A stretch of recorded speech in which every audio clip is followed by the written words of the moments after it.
tjera detaje kanë dalë nga ngjarja tronditëse e 3 ditëve më parë në Tepelen, ku mbeti i vrarë biznesmeni italian. Pas kësaj ngjarjeje të rëndë, ku një shëtitje përgjahë përfundoi në tragjedi, fshihet një motiv krejtësisht banal. 48 vjeçari Kamber Sulçaj nga Mesapiku i Vlorës ka qenë duke lëvizur me makinë në të njëjtin aks me biznesmenin, i cili së bashku me miqtë e tij po ktheheshin nga gjahu.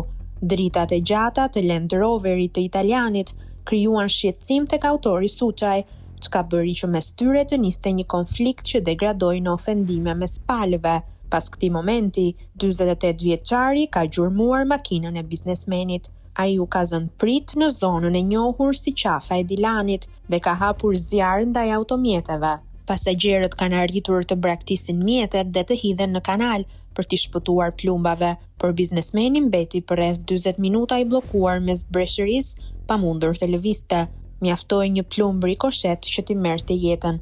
48 vjeçari, i cili është i shpallur në kërkim, rezulton që të jetë aksioner në një gurore në Brataj të Selenicës në Vlorë, të quajtur Ston Quramenga.